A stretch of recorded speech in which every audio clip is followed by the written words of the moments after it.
So for D&D, should you run an open world campaign or something a little bit more railroaded? So instead of rambling on one or the other, I'm just going to give you the pros and cons of each. This is purely from my experiences because I've ran both and I've had some very mixed results. So let's talk about it. Let's start with the Sandbox Games because these are the games that pretty much everybody hopes to have. They can pretty much do whatever they want with your approval, and most of the time, it's pure chaos. A big pro that I noticed from that campaign is that the players are much more engaged. Sandbox games are more focused on the players' ideas, and the DM's role in that case is just to listen to the players and then facilitate what they're trying to do. It's really entertaining because you can put plot hook after plot hook after plot hook in front of the players and see how they react. The players don't really have all the answers, and they're trying to figure things out, and seeing that process is really amazing, in my opinion. Another pro, believe it or not, is less prep. Believe it or not, I would prep less and less over months and weeks, just because everything that I have is bullet points and an outline. I would focus on the big picture, and then whatever is vague, that can just be filled in whatever during the session. And it also helps me work on my improv more. I'm not really an improv type of person. That's funny coming from a guy who makes YouTube videos, but hey, I need help in my improv. So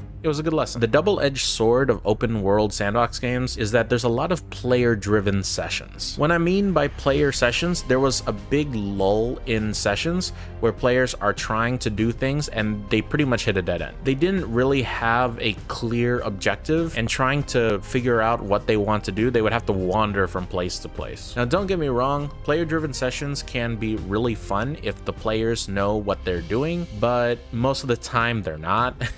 Most of the time, there's a lot of messing around and nothing really resulting from anything, which is hilarious and can be pretty fun. But for me, at times, I feel like the shenanigans didn't really require D&D. At that point, we might as well be playing a different game. And another big con is that it became really stressful for me because there would be a lot of stuff happening, and because I want to make those things feel useful, I would try to make them feel useful forcefully instead of something more natural. It's really hard to explain without going too deep into it, but I was trying to fit in squares into circular holes, and basically it didn't work, and it was kind of hit and miss. Now let's switch to railroaded games, otherwise known as linear games. These are the games where the objectives are much more clear and the players have much less decision making. I try to encourage more railroaded games because it actually is a lot less stressful, especially on the players. In my experiences, some players just want to have a chill game and just do whatever they're told. The guildmaster asks them to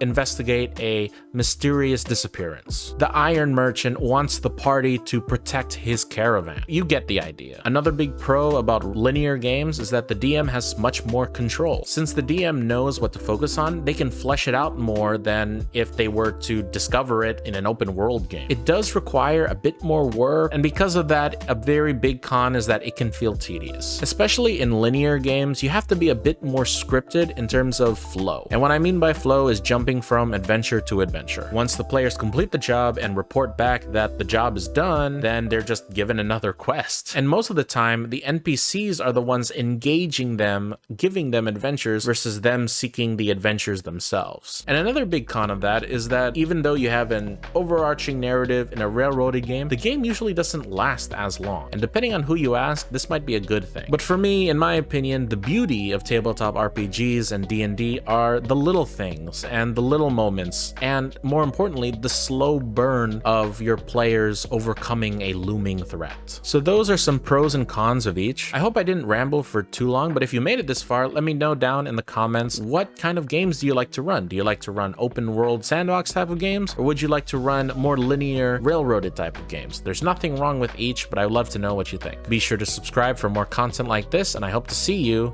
in a future video.